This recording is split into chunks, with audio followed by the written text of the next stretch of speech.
లెక్కల పరీక్షలు అయిపోయినాయి, తీసేతలు కూడికలు కూడా మంచిగానే అయినాయి. ఇక కొంతమంది పాటవాడి పర్ఫార్మెన్స్లు చూపిస్తే ఇంకొకరు చిన్న చిన్నగా మిమిక్రీలే చేసి పడేసిర్రు. ఇంకొందరు అయితే గీ పాటలు ఆటలు అక్కడికి వచ్చేటి కాదని పాత ముచ్చట్లన్నీ ముంగటేసుకొని పొద్దు పోగొట్టిర్రు. ఆయితారం పొద్దుజొచ్చిందని జర్రంత ముందుగాలనే దర్వాజాలు బంద్ చేసి సోమారం రండ్రని పెద్ద సారు ఇంటికి దోలిండు. సేమ్ టు సేమ్ నిన్నటి లెక్కనే అసెంబ్లీ 10 గొట్టంగా సురువైంది, ప్రశాంతంగా నడిచింది. నడిమిట్లా 4 మాటలు అనుకున్నా అవి సస్పెండ్ చేసేంత పెద్ద మాటలు ఏం కావు.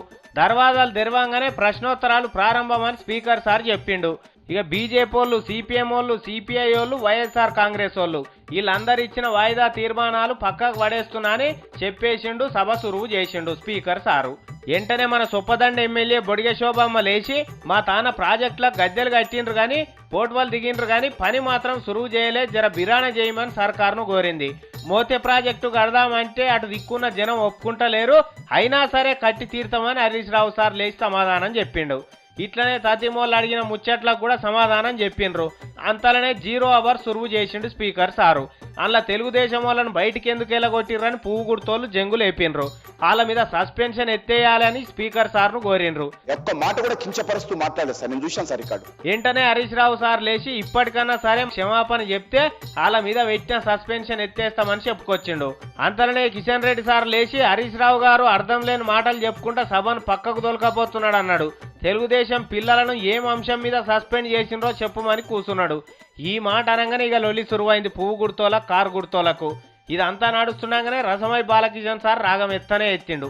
హరిశ్చంద్రపద్య నాటక పంతులు హార్మోనియం చెదలు బట్టినది, యక్షగానము నేర్పే పంతులు ఉపరి పనులో తటబట్టినరు, యాచకులు నా బుడిగా జంగాలు నా పల్లెల నిడిసి ఏడు పాత బట్టల మూటలమ్ముతుండ్రో ఆ గల్లీలోనా.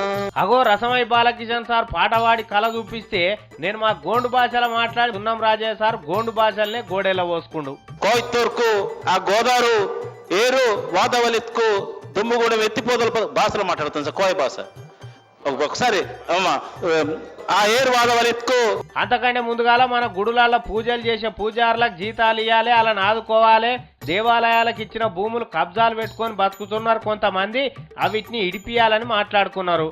అందరు మాట్లాడినాక ఇక శనివారం పొద్దు కాబట్టి ఫుల్ రెస్ట్ తీసుకోపోండ్రి, రేపు కూడా బిందాస్ గుండి మళ్ళా సోమవారం పొద్దుగాల రాపోండ్రి అని చెప్పి దర్వాజాలు పెట్టేసిండు స్పీకర్ సారు. అటు మండలిలో కూడా మంచిగానే అయింది. ఉపాధి హామీ పథకం మీద పని దినాలు తక్కువ చేయాలని కేంద్రం చూస్తున్నదని తెలిసిందట. ఇప్పుడు ఎన్ని రోజులు నడుస్తున్నదో ఉపాధి హామీ రేపు పొద్దుగాల కూడా గంతే నడవాలని తీర్మానం చేసిండ్రు. అంతలోనే మండలి కూడా వాయిదా పడ్డది 21 తారీఖు దాకా. గిది ఇవాళ అసెంబ్లీ మండలిలో అయిన ముచ్చట. ఇక ఈడికేలి ముఖ్యమంత్రి అందరు చక్కగా బండారు దత్తాత్రేయ సార్ను కలిసేందుకు పోయిర్రు. ఆయనను కలిసి ఆయనకు సన్మానం చేసి సర్కారు తరఫున 1.25 లక్ష విన్నపాలు పెట్టిండ్రు. బండారు దత్తాత్రేయ గొప్పతనం గురించి కేసీఆర్ సారు ఎట్లొస్తే అట్లా ఒగిడి పారేసిండు. చక్కటి మనస్తత్వం ఉన్నటువంటి తెలంగాణ ముద్దు బిడ్డ దత్తన్న బండారు దత్తాత్రేయ కాదు, బంగారు దత్తాత్రేయ. ఇక దత్తాత్రేయ సార్ కూడా నేను మీరు కోరుకున్న పని చేసి పెడతా అని చెప్పి ఆయన చెప్పేసిండు. ఇగో గిది ఇవాళ అయింది.